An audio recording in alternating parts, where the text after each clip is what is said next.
की TV news में आपका स्वागत है। मैं हूं स्तुति और आइए एक नजर डालते हैं शहर की प्रमुख सुर्खियों पर।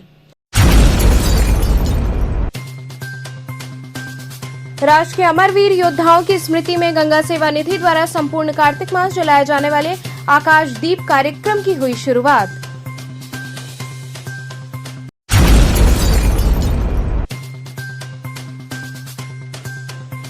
संचारी रोगों के नियंत्रण हेतु चलाया जा रहा दस्तक अभियान।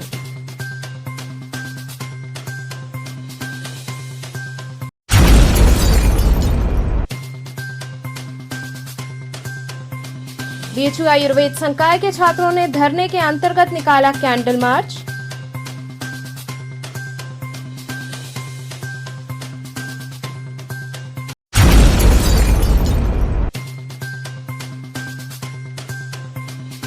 और गोला दीनानाथ काशी किराना व्यापार मंडल का चुनाव हुआ संपन्न।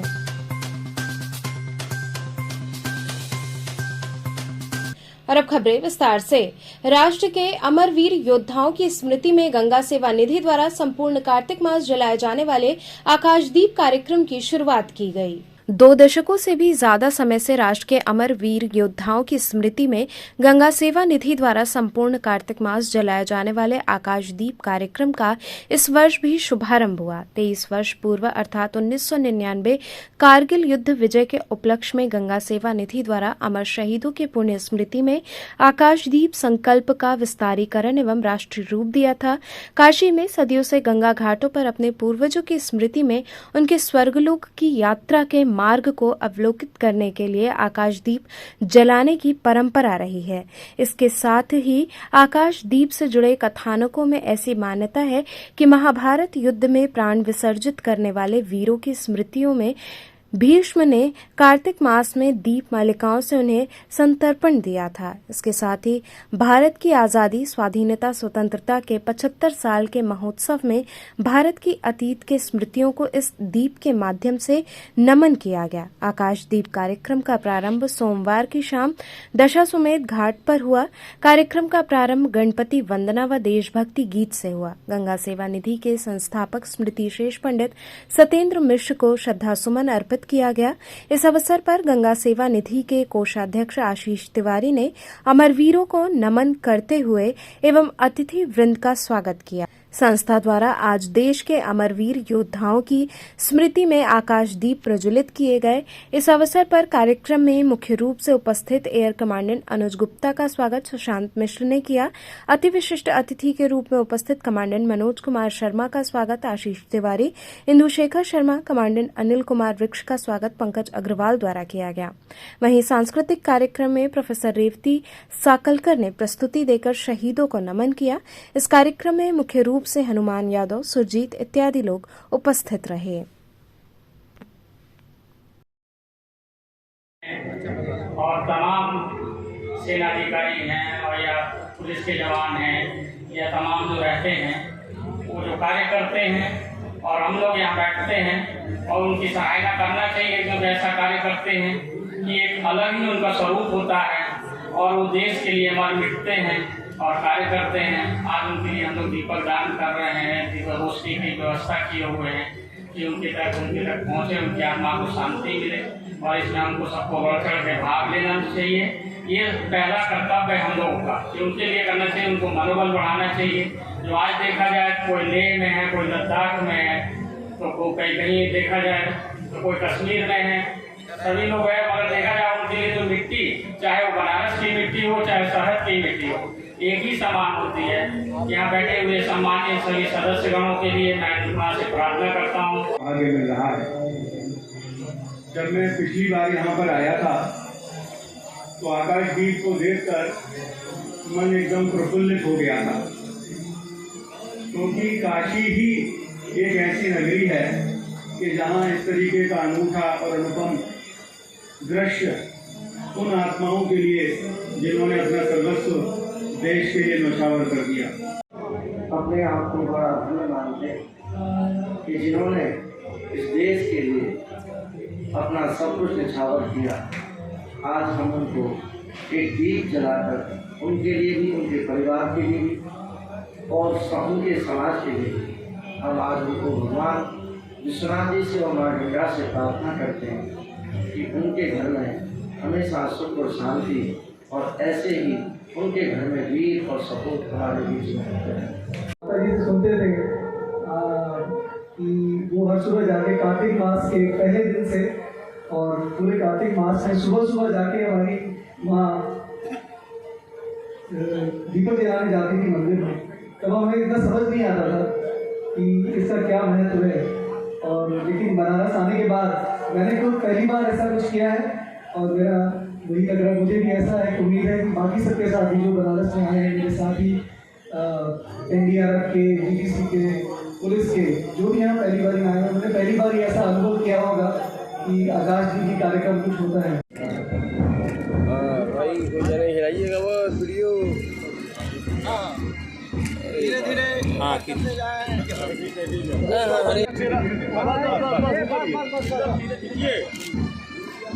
धीरे चलते जाए, सब लोग सामने देखिए।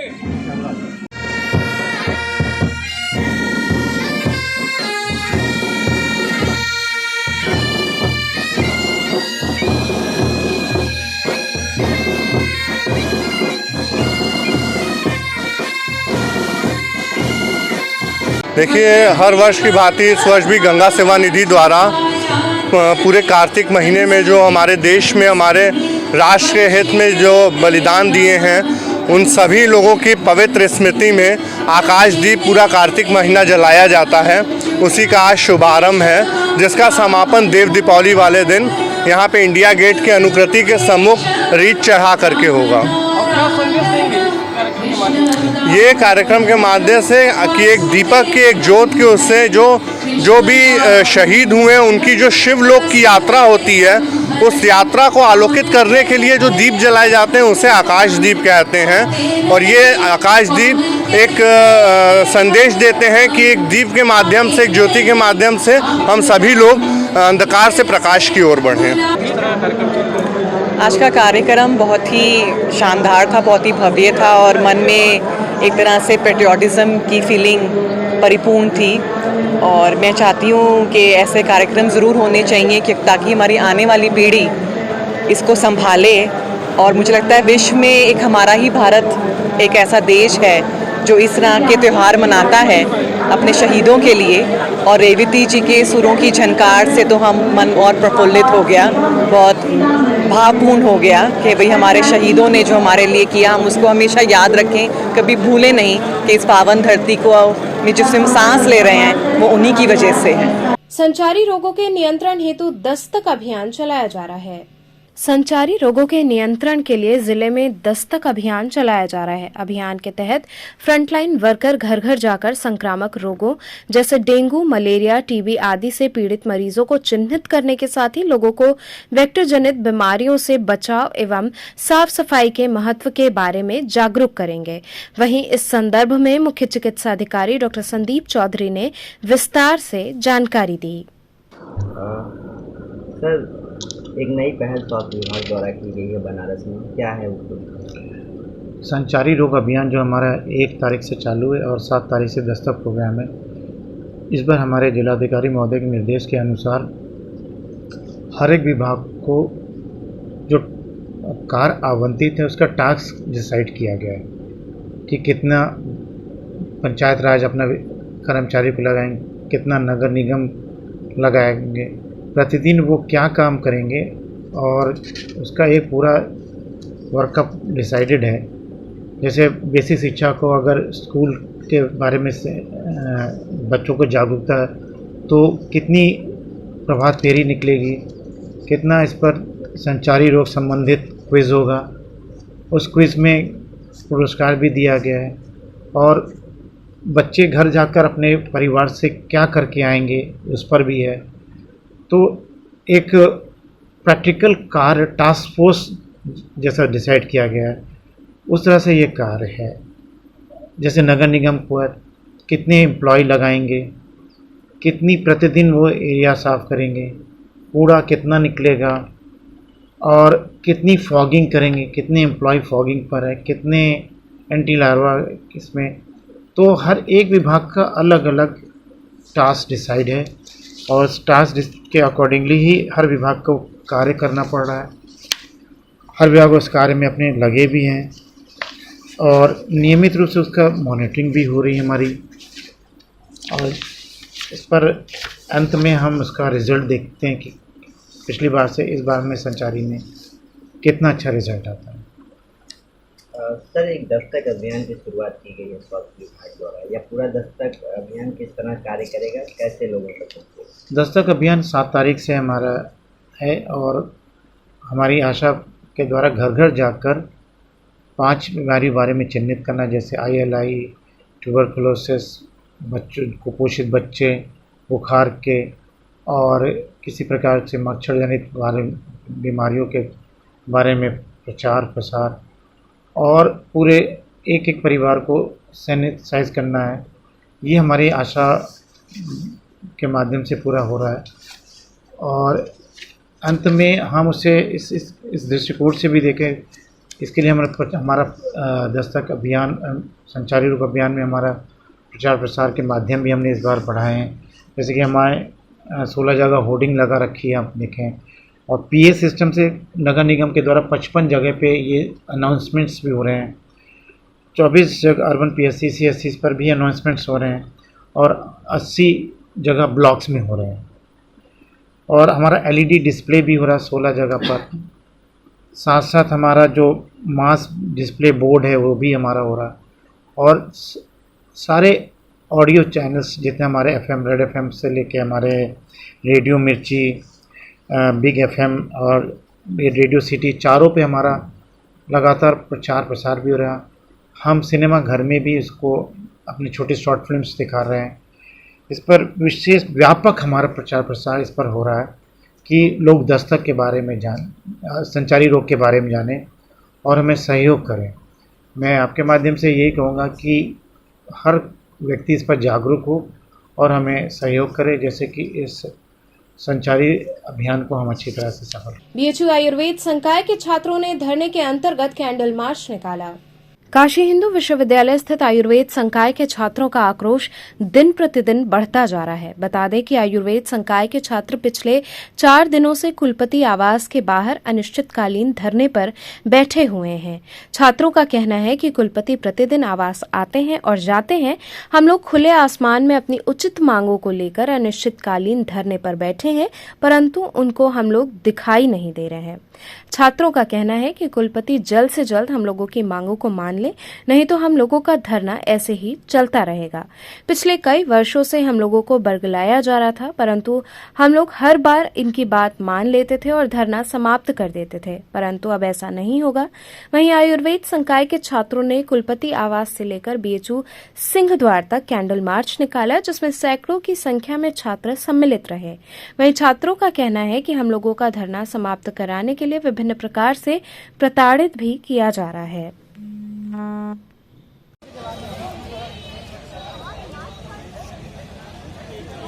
कह रहे हैं ओए उज्जवल, कह रहे थे कि जैसे इनको जो 5 लाइन चलाए अगर स्पेस करा देते हैं,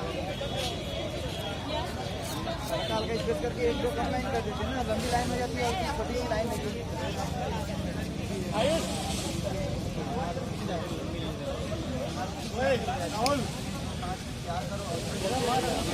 इसको इधर किसका दो,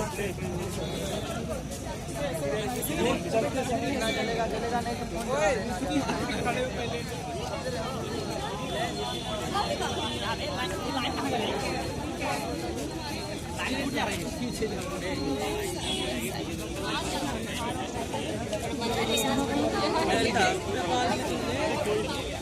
बच्चों की फोटो है, इससे क्यों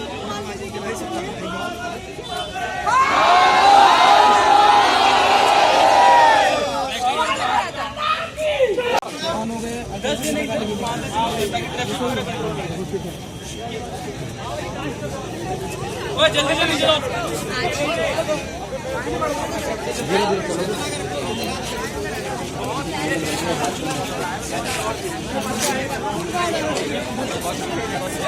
चला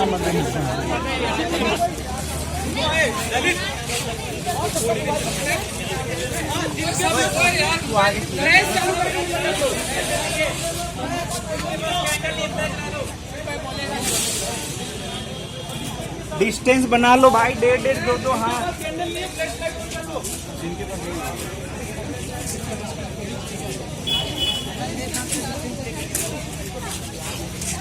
गोला दीनानाथ काशी किराना व्यापार मंडल का चुनाव संपन्न हुआ। वाराणसी के गोला दीनानाथ काशी किराना व्यापार मंडल का 3 वर्षीय चुनाव प्रक्रिया संपन्न हुई, जिसमें व्यापारियों के हित के लिए अध्यक्ष, महामंत्री व कोषाध्यक्ष के पद के लिए ये पहली बार चुनाव कराया गया। आज काफी गहमा गहमी के बीच संरक्षक मंडल बैजनाथ यादव, शंकरलाल सोमानी, बनारसी दास गोडवानी, अनिल कुमार बरनवाल की देखरेख में चुनाव संपन्न हुआ। भारी बरसात के बाद भी व्यापारियों ने आकर अपने मत का प्रयोग किया। व्यापारी नेता अपने भाग्य आजमाने में डटे रहे, वहीं मत पेटिका में सभी के मत बंद कर दिए गए हैं। क्या कहेंगे, आज भारी बरसात हुई, व्यापारी आप लोग के साथ है? व्यापारी उत्साहित है, चूँकि हमारे यहाँ पहली बार 36 साल के बीच में 2086 के बाद से पहली बार हमारे यहाँ मतदान के जरिए चुनाव व्यापार मंडल का हो रहा है। व्यापारियों की लड़ाई लड़ेंगे और व्यापारियों के हम लोग इतना ज़्यादा दौड़ गए हैं जरूरत ले करके कि वो क्या नहीं चाहते कि वो कल से फिर दौड़े ये लोग।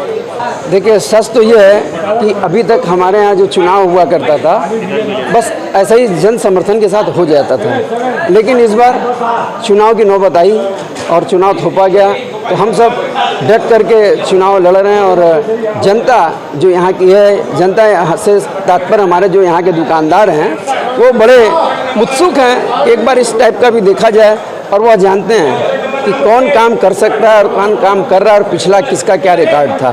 तो नौ युवकों को आगे लाइए और 2G के ज़माने से हटिए, 5G के ज़माने में आइए, क्योंकि अगर 5G के ज़माने के साथ आप नहीं चलेंगे तो बहुत पीछे हो जाएंगे। ये चुनाव मार्केट में हर 3 साल में हमारे यहाँ होता था, लेकिन हमारे संरक्षक इसको निर्विरोध चुन दिया करते थे। इस बारी प्रत्याशी सामने होने के कारण हमारे संरक्षक लोगों ने चुनाव कराने का निर्णय लिया। ये हमारे मार्केट का पहला चुनाव है और ये चुनाव सुचारू रूप से 1 बजे से चल रहा है। अभी 45% वोटिंग हो चुकी है और हमें लगता है कि 249 वोट 250 वोट हैं, वो शाम तक वोट पड़ेंगे। 6 बजे के बाद 6 बजे तक वोटिंग होगी, उसके बाद गिनती का कार्यक्रम शुरू होगा और 2 घंटे में उसका परिणाम करीब 8-9 बजे के बीच में उसका परिणाम भी घोषित कर दिया जाएगा। बारिश हो रहा है, इसके बाद व्यापारी आप लोगों को चुनने में लगे, तो इसके लिए क्या करेंगे आप लोग व्यापारियों? ये व्यापारियों के लिए एक उत्सव का माहौल है और अगर मैं महामंत्री चुन के आता हूँ तो निश्चित रूप से व्यापारियों का और व्यापार मंडल का जो भी समस्या होगी, जो यहाँ का कई मूल समस्याएं हैं, अनगिनती समस्याएं हैं जो पिछले कई वर्षों से पूरी नहीं हुई हैं, उसको भरसक प्रयास करेंगे कि पूरा का पूरा कार्य हम लोग अपने कार्य में करेंगे। कजाकपुरा स्थित यमुनेश्वर आश्रम में विशाल भंडारे का आयोजन किया गया। कजाकपुरा स्थित यमुनेश्वर आश्रम में अखंड श्री मानस पाठ के आयोजन के उपलक्ष्य में भव्य भंडारे का आयोजन किया गया, जिसमें हजारों साधु संतों व भक्तों ने प्रसाद ग्रहण किया। इस कार्यक्रम में मुख्य रूप से महामंडलेश्वर अभिमुक्तानंद मुख्य अतिथि के रूप में पहुंचे, जहां उनका भव्य स्वागत किया गया। उन्होंने मंदिरों में मत्था टेका। इस दौरान महंत रामेश्वर दास, मोहन दास, महंत वैभवगिरी महाराज, धनुषधारी इत्यादि लोग उपस्थित रहे। आज मेरे गुरु लोग का वार्षिक भंडारा और आगामी है, उनका पुष्पांजलि अर्पित किया जा रहा है। किसके याद में ये कार्यक्रम हो रहा है? ये मेरे जितने भी गद्दी पिकादीशीन हुए हैं, ये आशीर्वाद ये 80 साल से मनता आ रहा है। ये मेरे गुरु परंपरा है, उसी परंपरा को आज कार्तिक कृष्ण पक्ष द्वितीया के दिन मनाया जा रहा है, जिसमें काशी मंडल के महंत, श्री महंत और नागा सन्यासी भी आए हुए हैं। क्या संदेश देते हैं इसके माध्यम से? संदेश में यही है कि अपने सनातन धर्म को आगे बढ़ाएं और जितने भी आस्था श्रद्धालु लोग भक्तों आस्था से जुड़े और मठ मंदिरों पर थोड़ा विशेष ध्यान दें, ताकि हमारे आज काशी उत्तर प्रदेश में मठ मंदिर की ऐसी दुर्दशा है कि वैसे कहीं भी नहीं है। जैसे बिहार में नीतीश जी ने हर मठ मंदिरों में ट्रस्ट रजिस्ट्रेशन का, इसलिए मैं चाहता हूँ सुरक्षित है बिहार में आज, उसी तरह मेरे उत्तर प्रदेश में योगी जी से अनुरोध है कि वो भी उत्तर प्रदेश में वैसा नियम लागू करें जिसके अवैध मठों की कब्जा मुक्त हो और महात्मा चैन की नींद सोएं। आज भी महात्मा लोग डरे रहते हैं कि कब क्या हो जाए, सहयोग मांगने जाते हैं, कोई प्रशासन कोई ध्यान नहीं देते। तो आज के भंडारे में कितने लोग का प्रसाद? आज हमारे भंडारे में कम से कम 1000-1200 लोग आए हुए हैं। महंत, श्री महंत सब लोग जो कि निधि से। क्या करना चाहेंगे, क्या करना? हम संत महात्माओं का अभ्युदय जनता के कल्याण के लिए हुआ है, धर्म की रक्षा के लिए हुआ है। और जो महापुरुष हैं उनकी शरीर तो शांत हो जाती है, लेकिन वो उनकी चेतना हमारे बीच में, साधु संतों के बीच में विद्यमान रहती है, शिष्यों के बीच में। तो आज इस अवसर पर इस स्थान पर अनेक महापुरुषों की तपस्थली रही है, जिनका हम लोग गुरु पूजन उत्सव मना रहे हैं। और उन्हीं की चेतना के साथ वैभव गिरी जी का यहाँ पर अभ्युदय हुआ है। उनके द्वारा बहुत अच्छा और सुंदर धर्म के प्रचार प्रसार के लिए कार्य किया जा रहा है। तो हम सभी को आशीर्वाद देते हैं, मंगल कामना करते हैं कि हमारा देश, हमारा समाज आगे बढ़े और लोग भक्ति के पथ पर आगे बढ़ें। यहाँ रुकेंगे एक छोटे से ब्रेक के लिए। आप बने रहिए KTV के साथ।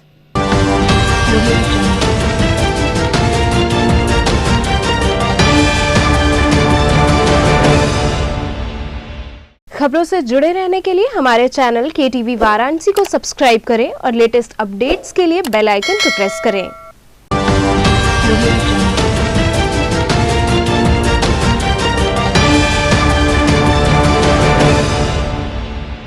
ब्रेक के बाद आपका स्वागत है। लोहराबीर स्थित गायत्री माता मंदिर में मां के श्रृंगार व भजन का आयोजन हुआ।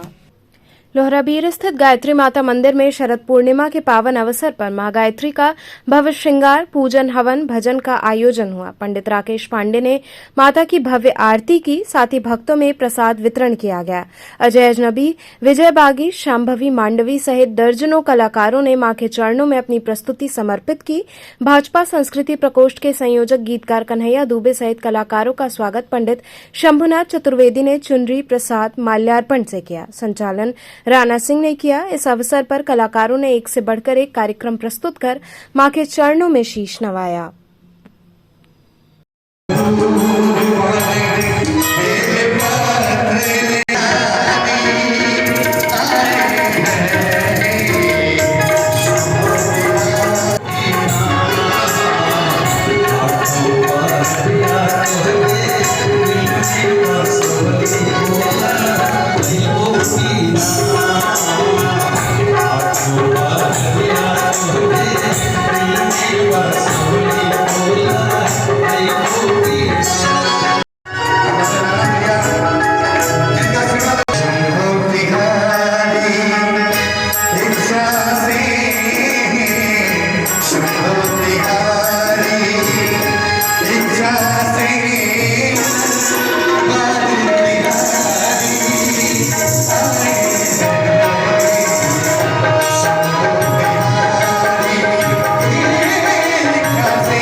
शानदार, अद्भुत, अलौकिक भजन हुआ है। शरद पूर्णिमा को वर्षों की परंपराएं रही हैं कि हर साल ये ब्रह्म स्वरूपिणी माता गायत्री के दरबार में अनेकों कलाकार जुटते हैं, भंडारा होता है, कलाकारों का स्वागत सम्मान होता है और पूरी रात बैठ कर के लगभग दर्जनों कलाकार गायन, वादन, नृत्य के माध्यम से अपनी हाजिरी लगाते हैं, क्योंकि ये तो वेद माता हैं और वेद माता मतलब गायत्री, और गायत्री का मतलब गायत्री मंत्र में अपनी अद्भुत शक्ति होती है। और एक रात ऐसा तो शरद पूर्णिमा को भजनों की ऐसी वर्षा होती है कि सब वो भजन नहीं, वो अमृत वर्षा होती है। और इसी आशा विश्वास के साथ तमाम श्रोता यहाँ बैठ करके उस भजन वर्षा का रसपान करते हैं और पूरे वर्ष ऊर्जामान रहते हैं। ये कार्यक्रम कहाँ पे चल रही है? ये लहुरावीर स्थित ब्रह्म स्वरूपिणी माता गायत्री का दरबार है और इस दरबार में अनेक वर्षों से ये परंपराएं चली आ रही है। शरद पूर्णिमा का जितना महत्व है उतना ही शरद पूर्णिमा की रात्रि में जाग करके भजनों में शामिल होने का अद्भुत महत्व होता है। उसी परंपराओं के अंतर्गत आज ये कार्यक्रम चल रहा है। कार्तिक मास प्रारंभ होते ही बड़ी संख्या में आस्थावानों ने गंगा में डुबकी लगाई। सनातन धर्म में सभी मास में उत्तम माने जाने वाले कार्तिक मास के साथ ही गंगा स्नान का भी प्रारंभ हो गया है। काशी के गंगा घाटों पर काफी संख्या में लोग स्नान हेतु पहुंच रहे हैं। वहीं लोगों ने सूर्योदय से पूर्व गंगा में डुबकी लगाई और विधिवत पूजन अर्चन किया। और ये काशी महात्मा का विशेष महत्व है। कार्तिक महीने में जो हम लोग एक महीने नहाते हैं, इसमें विष्णु भगवान का कहते हैं कि ये महीना विष्णु भगवान का है। और काशी ये कृष्ण भगवान और राधा जी का, कृष्ण दामोदर की इसमें विशेष रूप से पूजा होता है, कहानी होता है, कथा होता है और उनका विशेष तरह से पूजा किया जाता है। और एक जब ये महीना पूरा होने लगता है तो एकादशी के दिन उनका विष्णु भगवान का तुलसी जी से विवाह होता है। जो इसके बाद पूर्णिमा आता है जो कि एक महीने का पूरा ये महत्व है। और इस महीने में स्नान दान का विशेष महत्व है जिसका कहते हैं बहुत लाभ मिलता है। और हम लोग एक महीने काशी में जो है कि कार्तिक महीने में नहाते हैं, स्नान करते हैं और सुबह सुबह आकर के विष्णु भगवान का, कृष्ण भगवान कृष्ण दामोदर की पूजा करते हैं। ये कार्तिक का स्नान शुरू हो गया है। सब महीनों में सबसे उत्तम महीना कार्तिक महीना कहा गया है। इस महीने में महिलाएं लोग रोज़ सुबह भोर में का स्नान होता है। ये लोग सुबह महिलाएं लोग भोर में 4 बजे आती हैं, मट्टी लेके पार्थिव बनाती हैं, राधा कृष्ण जी को बनाती हैं, गणेश लक्ष्मी जी के सभी देवी देवताओं की मूर्ति बना के पूजन करती हैं। यह पूजन जो है 21 दिन स्नान तो पूरे महीने भर होता है। 21वें दिन तुलसी जी का कृष्ण जी से विवाह, ठाकुर जी से विवाह होता है। ये भर माह कार्तिक स्नान चलता है और सभी दूर दूर से महिलाएं लोग आके महीने भर कार्तिक नहाती हैं। इसका महत्व काशी में कितना है? इसका महत्व काशी में बहुत ही ज़्यादा है। सबसे ज़्यादा कार्तिक स्नान ही अपने आप में सब महीनों में सबसे उत्तम महीना कार्तिक महीना कहा गया है। सुप्रसिद्ध चेतगंज की नकटैया स्थल की स्थिति काफी दयनीय है। आसपास कूड़े का अंबार लगा हुआ है। वाराणसी के लखा मेले के नाम से मशहूर चेतगंज की नकटैया गुरुवार को संपन्न होनी है। वहीं लीला स्थल जहां पूरी लीला संपन्न होती है, वहां की स्थिति काफी दयनीय है। लीला स्थल के आसपास कूड़े का अंबार लगा है। वहीं आसपास दबंगों का कब्जा है। यहीं पर काफी प्राचीन मंदिर भी है, उसकी स्थिति भी काफी दयनीय है। चेतगंज की सड़कें ऊबड़ खाबड़ है, जिसके कारण लीला आयोजकों में मायूसी है। शीघ्र समस्या के समाधान की लोगों ने गुहार लगाई। महेंद्र जी, इतना बड़ा लीला स्थल है, इसकी ऐसी दयनीय स्थिति है, क्या कहना चाहेंगे? ये लीला स्थल हमारे बाबा जी का निवास स्थान बगीचा था। 1888 ईस्वी के पहले बाबा जी वहीं रहते थे। ये हनुमान जी का क्षीण मंदिर, शंकर जी का पुंडकी और जो लोग यादव बंधु लोग अतिक्रमण किए हैं जबरदस्ती, ये बहुत ही दयनीय स्थिति हमारे लीला स्थली के बाबा जी के स्थान की है। विश्व के अद्भुत मेले का जहाँ आयोजन होता है, उस स्थली का ये दुर्दशा। प्रशासन से अनुरोध है कि इस पर ध्यान दे। हमारे जो लोग अतिक्रमण किए हैं उनको हटा दिया जाए ताकि हमारे दैनिक रामलीला को परेशानी ना हो। सड़कों की क्या हाल है? सड़क की स्थिति में अभी कोई सुधार नहीं हुआ है। जहाँ जहाँ से लाख विमान निकलने वाले हैं, माननीय पूर्व मंत्री जी नीलकंठ जी ने काफ़ी प्रयास किया। नगर निगम, आलोक विभाग, सारे पर उन्होंने प्रयास किया है। हमें उम्मीद भी है कि प्रशासन समय रहते बना देगी, नहीं तो मेला करना असंभव रहेगा। लगभग कितनी पुरानी परंपरा होगी बाबा जी? ये 137वां वर्ष है भी है ये। अगर कोई घटना होती है सड़कों को लेकर के तो कौन जिम्मेदार? नहीं, ये सब भगवान लीला को कराते हैं। प्रशासनिक मेला है, सारी जिम्मेदारी नगर निगम और PWD की जो रोडें हैं उनकी है। इसको ठीक कर दें। हम लोगों ने सबको घुमा दिया है। हमारे विधायक जी ने इस पर काफ़ी प्रयास किया, सबसे टेलीफोन पर बात किया, सब लोगों ने आश्वासन दिया है कि मेला शुरू होने के पहले इसको हम पूरा कर देंगे। अगर नहीं कर पाते हैं तो मेला बड़ा ही दुर्दशा की स्थिति में होगा। संदीप जी, किस तरह की समस्या है, क्या यहाँ कार्यक्रम होता है? यहाँ पे देखिए, बाबा फतेहराम द्वारा 1888 से यहाँ पे लीला शुरुआत, ये ज़मीन बाबा फतेहराम जी के द्वारा रामलीला को आवंटित किया गया है, ये उन्हीं का संपत्ति है पूरा। और यहाँ पर समस्या यही है कि प्रशासन द्वारा हमारे हिसाब से कि थोड़ा सा इसका सुंदरीकरण हो जाए तो ज़्यादा अच्छा रहेगा। क्या समस्या आती है यहाँ आसपास? बहुत गंदगी वगैरह, क्या करना? अब देखिए, ये खुला हुआ है और जैसे जानवर घुस जाते हैं, कोई अपना गाड़ी पार्क कर दिया, तो इसका हम समिति से भी अनुरोध करते हैं कि इसका थोड़ा सा बैरिकेडिंग किया जाए और इसको संरक्षण में लिया जाए। जिस तरह से इतनी पुरानी परंपरा है, भोलेनाथ का मूर्ति इस तरह से रखा गया, क्या इसकी जिम्मेदारी समिति की नहीं है? समिति की भी है और थोड़ा सा क्षेत्रीय लोगों को भी है। इसको अगर वहाँ भगवान है तो थोड़ा गंदगी न करे और जो भी है उसको थोड़ा सा पूजा पाठ की दृष्टि से देखा जाए और समिति थोड़ा सा ध्यान दे इस पर। मैं समिति से गुजारिश करता हूँ कि इस पर समिति थोड़ा सा ध्यान दे और बैरिकेडिंग तो ज़रूरी है ताकि इसमें जानवर न घुसे। तो जानवर आता है तो उससे गंदगी ज़्यादा होता है। बीएचयू परिसर में 4 स्थानों पर ओपन एयर जिम स्थापित किए गए हैं। काशी हिंदू विश्वविद्यालय में विद्यार्थियों के सर्वांगीण विकास की महामना की परिकल्पना पर आगे बढ़ते हुए कुलपति प्रोफेसर सुधीर कुमार जैन का निरंतर प्रयास है कि विद्यार्थियों के बौद्धिक विकास के साथ साथ उनका मानसिक व शारीरिक विकास भी हो। उन्होंने विद्यार्थियों में खेल गतिविधियों व व्यायाम की प्रवृत्ति को प्रोत्साहित करने पर विशेष जोर दिया है।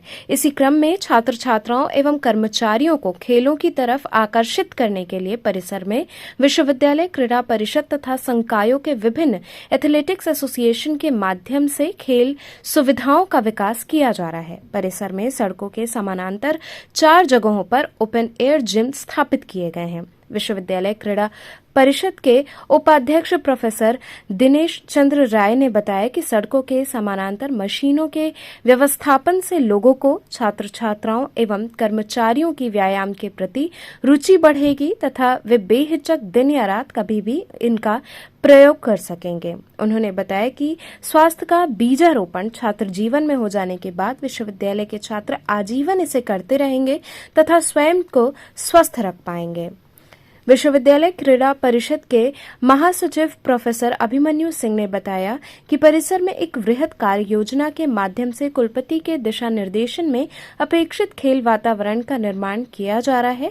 इसके तहत प्रत्येक मैदान पर कृत्रिम प्रकाश के माध्यम से देर रात तक छात्र छात्राओं के खेलने की व्यवस्था भी शामिल है। हम लोग जब इस प्रोग्राम को ले आ रहे थे ओपन एयर जिम का, तो बेसिकली शुरू में 3 के लिए हम लोग डिमांड किए थे और जैसा सर ने कहा कि 3 पे जो लागत थी उसमें हम लोगों ने 4 स्टेशन बनाया। तो जिस एरिया में बनाया जाना, चूँकि वो मिनिमम रिक्वायरमेंट हम लोगों को लगता था कि इस कैंपस में होगा, तो जिस एरिया में जो जहाँ पे बॉयज़ स्टूडेंट्स रहते हैं वहाँ पर हैवी इक्विपमेंट्स की ज़रूरत थी, जहाँ पे गर्ल्स स्टूडेंट्स हैं वहाँ पे लाइट इक्विपमेंट्स की ज़रूरत थी। बाकी जो कर्मचारी हमारे होंगे वो माइग्रेट करके एक स्टेशन से दूसरे स्टेशन पे जा करके कर सकते हैं, जो उनके लिए वैलिड इक्विपमेंट्स हो सकता है। इक्विपमेंट के सिलेक्शन में इस बात को हम लोग ध्यान रखे हैं कि बॉडी के सारे पार्ट कवर हो जाएं और सारे पार्टों के लिए एक्सरसाइज मिल जाए। ये कोई बॉडी बिल्डिंग के लिए ओपन एयर जिम का कंसेप्ट नहीं है, ये टोटल फिटनेस के लिए है। तो हर स्टेशन पे टोटल फिटनेस के लिए मशीनें हैं। अब वो कहीं ओन बॉडी वेट से हैं और कहीं पे एडिशनल वेट से हैं। तो जहाँ बॉयज़ का सेक्शन है वहाँ पे एडिशनल वेट्स हैं और जहाँ पे गर्ल्स का है या फिर जो हमारे एम्प्लॉई हैं ज़्यादा है इसके, वो जाकर उनको कर सकते हैं जो ओन बॉडी से हो सकती है। एक स्टेशन है वो एग्रीकल्चर का हॉस्टल है सर के, उस चौराहे पे है। दूसरा स्टेशन हमारा बिरला और ब्रोचा चौराहे से जब फैकल्टी की तरफ बढ़ते हैं वहाँ पे है। तीसरा एलडी गेस्ट हाउस चौराहे पे है, ये परिसर में है। और एक महिला महाविद्यालय अंदर परिसर में है।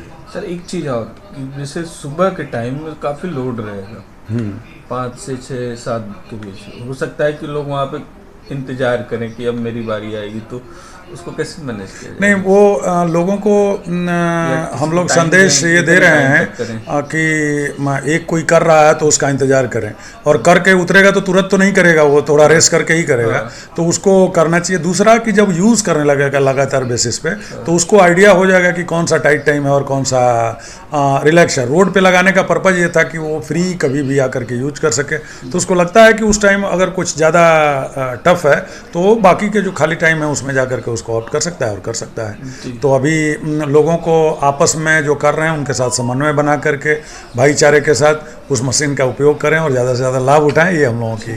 सर आगे इसको और अप्रूव आगे और भी बढ़ाया जा सकता है? अब देखेंगे हम लोग, चूँकि सारी चीज़ें डिपेंड करती हैं कि उसकी आवश्यकता क्या है और हमारे पास उसको बढ़ाने के लिए संसाधन क्या है। तो इन दोनों को चूँकि 4 लगाया हो तो कम नहीं है, हमको लगता है कि लोग यूज़ करेंगे तो बहुत सारे लोग उस का लाभ उनको मिल सकता है। बहुत अच्छा सवाल पूछा कि किसी विश्वविद्यालय में नहीं है, तो हिंदुस्तान के कई विश्वविद्यालयों में है, लेकिन काशी हिंदू विश्वविद्यालय को तो आप भी मानेंगे कि हिंदुस्तान का लीडर है। माने काशी हिंदू विश्वविद्यालय को तो सारे विश्वविद्यालयों से पहले हर काम को करना ही चाहिए था। हम लोगों ने जब हमारे general secretary professor Abhimanyu Singh ji जब चार्ज लिए तो हुआ कि क्या क्या हम लोगों को करना चाहिए, तो ये हुआ कि ओपन एयर जिम हम लोग बनाएंगे। फिर हुआ कि ओपन होगा तो मेंटेनेंस वगैरह की क्या प्रॉब्लम आएगी, तो हुआ कि हम लोग जो बेस्ट कंपनी जो ओपन एयर जिम बनाने वाली बेस्ट कंपनियों में से एक का सिलेक्शन करेंगे और एग्रीमेंट में ही बातचीत के दौरान ही उनसे माने एश्योर कराएंगे कि 5 साल तक उसका पूरा मेंटेनेंस एएमसी सब कुछ आप उसी प्राइस में करेंगे, विश्वविद्यालय 1 रुपया नहीं देगा। तो और उन कंपनियों से हम लोगों ने कहा कि आप अपना बेस्ट 5 लोकेशन दीजिए। वो 3-4 बड़ी कंपनियां आई थी, उन्होंने अपना 5-5 बेस्ट लोकेशन दिया। हमारे स्पोर्ट्स बोर्ड के 2 अधिकारी गए, उनको बिना बताए वो गए, उनका लोकेशन देखे, उस एरिया के लोगों का फीडबैक लिए और फीडबैक लेने के बाद हम लोगों ने बेस्ट का सिलेक्शन किया। बारगेनिंग इस लेवल पर किया कि हम लोग 3 के प्राइस में 4 ओपन एयर जिम हम लोगों ने इस्टेब्लिश किए। यही कंपनी 5 साल तक मेंटेनेंस करेगी और ये इतना, जैसे इसका जो भाव है समझिए कि आदमी को टेम्पटेशन अंदर से आवे देख के, माने लोगों को हम रास्ते से जा रहे हैं, जिसे कल भी हम लोगों ने देखा कि बच्चे अपने क्लास से आ रहे थे, लाइव से आ रहे थे, वो पीठ पे बैग है, अपना तुरंत बैग रखे करने लगे। तो यही विश्वविद्यालय में, यही हमारे ऑनरेबल वाइस चांसलर भी यही चाहते हैं कि विश्वविद्यालय में खेल का वातावरण बने और बच्चों की जो नौजवानों की जो ऊर्जा है वो सकारात्मक कामों में लगे। जी, अब मतलब यह जो अभी ओपन एयर जिम बना है तो कभी महामना के भी सोच रही होगी कि इस तरीके की जो है स्वस्थ रहने के लिए कुछ, क्योंकि वो कहते भी थे शारीरिक जो है शिक्षा और वो जो है स्वास्थ्य पहले, तो अभी इसमें 8-10 चीज़ें हैं जिस पर लोग जिम बेंच है और कार्डियो कुछ है, तो उसके बारे में बताइए क्या क्या है इसमें फैसिलिटी। ओपन एयर जिम में जितने भी इक्विपमेंट हैं बहुत, हम लोगों की टीम ने बैठ के, हमारे स्पोर्ट्स बोर्ड के अधिकारी, हमारे जनरल सेक्रेटरी, सब लोगों ने मिल के सेलेक्ट किया कि किस लोकेशन पर क्या लगावें, बच्चियों के लिए क्या लगावें, बच्चों के लिए क्या लगावें। बीएचयू चिकित्सा विज्ञान संस्थान के वार्षिकोत्सव के संदर्भ में प्रेस वार्ता की गई। बीएचयू चिकित्सा विज्ञान संस्थान के 62वें वार्षिकोत्सव समारोह का आयोजन किया जा रहा है। इस संदर्भ में पत्रकारों से रूबरू होते हुए डॉक्टर संजीव कुमार गुप्ता ने बताया कि आगामी 13 व 14 अक्टूबर को स्वास्थ्य मेला लगाया जाएगा, जिसमें निःशुल्क स्वास्थ्य परीक्षण कुशल चिकित्सकों की टीम द्वारा किया जाएगा। वहीं आगामी 16 अक्टूबर को स्वतंत्रता भवन में वार्षिकोत्सव समारोह का आयोजन हो रहा है, जिसके मुख्य अतिथि राज्य मंत्री डॉक्टर जितेंद्र सिंह होंगे। किस तरह का आयोजन करने जा रहे हैं और क्या है? ये वार्षिकोत्सव हमारा होता है, इस बार लगभग 2 साल के बाद हो रहा है। पिछला वार्षिकोत्सव हमारा 2019 मार्च में हुआ था, उसके बाद कोरोना की वजह से 2 साल नहीं हो पाया। और इसमें 2 मुख्य चीज़ें होती हैं। एक होता है स्वास्थ्य मेला, जो कि 13 और 14 तारीख को आयोजित है, इसमें चिकित्सा विज्ञान संस्थान की तीनों संकायों एवं कॉलेज ऑफ नर्सिंग के सारे विभाग इसमें सम्मिलित होते हैं और ये स्वास्थ्य जागरूकता के लिए होता है, जनमानस को स्वास्थ्य संबंधी जानकारी देने के लिए, उनकी जो सामान्य दिक्कतें होती हैं जिसके लिए वो परामर्श चाहते हैं उनके बारे में बताने के लिए। और वहाँ पे हमारे डॉक्टर्स रहते हैं, रेजिडेंट डॉक्टर्स रहते हैं, उनसे वो सवाल कर सकते हैं, उनसे जानकारी ले सकते हैं। प्लस हमारा ये भी प्रयास रहता है कि वहाँ पे हम कुछ जांचें करवा दें, जैसे ब्लड शुगर है, ब्लड प्रेशर है। आजकल आप लोगों को मालूम होगा कि ये दोनों एक महामारी का रूप ले चुकी हैं, ब्लड प्रेशर और ब्लड शुगर, तो इनकी जांच वहाँ पे सुलभता से उपलब्ध हो जाती है, इसका कोई चार्ज नहीं होता है। कार्डियक भी होना चाहिए, कार्डियक भी कोशिश करेंगे। मैं डॉक्टर केन द्विवेदी से कहूँगा अगर वो लोग इसमें पार्टिसिपेट कर पाएँ। वो भी महामारी है, बिल्कुल बिल्कुल अवश्य। तो ये तो रहा स्वास्थ्य मेला का। इसमें प्रिवेंटिव एस्पेक्ट्स पे हम ज़्यादा एम्फेसाइज करेंगे, क्योंकि आजकल आपको मालूम होगा कि एम्फेसिस जो है प्राइमरी प्रिवेंशन पे होती है कि बीमारी हो ही ना, इससे बढ़िया और कोई चीज़ नहीं है। बहुत सारी बीमारियां जीवन शैली से रिलेटेड हैं, तो उसके बारे में जानकारी देंगे, अच्छी जीवन शैली के बारे में। तो ये स्वास्थ्य मेला का पार्ट है। जो दूसरा पार्ट है वो हमारा वार्षिक उत्सव है, जो कि 16 तारीख को है, दोपहर 1 बजे से आयोजित है स्वतंत्रता भवन में। उसमें हमारे मुख्य अतिथि डॉक्टर जितेंद्र सिंह हैं, जो कि minister of state independent charge विज्ञान एवं प्रौद्योगिकी हैं। प्लस उनके पास और पोर्टफोलियोज भी हैं, पीएमओ में हैं, और वो खुद एक डॉक्टर हैं जिनका कि डायबिटीज़ में वो है, डायबिटीज़ में उनका प्रशिक्षण है कह लीजिए, और काफ़ी रुचि लेते हैं हेल्थ रिलेटेड चीज़ों में।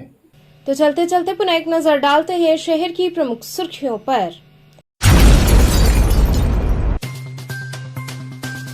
राष्ट्र के अमरवीर योद्धाओं की स्मृति में गंगा सेवा निधि द्वारा संपूर्ण कार्तिक मास जलाए जाने वाले आकाशदीप कार्यक्रम की हुई शुरुआत।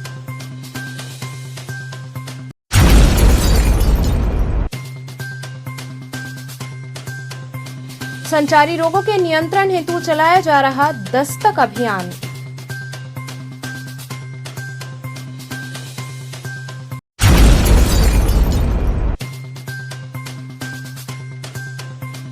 बीएचयू आयुर्वेद संकाय के छात्रों ने धरने के अंतर्गत निकाला कैंडल मार्च।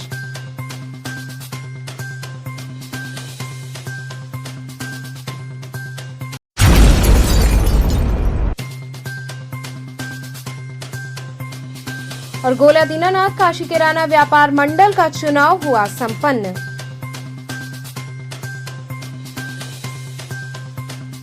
तो ये थे आज के समाचार, कल फिर होगी मुलाकात, तब तक के लिए नमस्कार।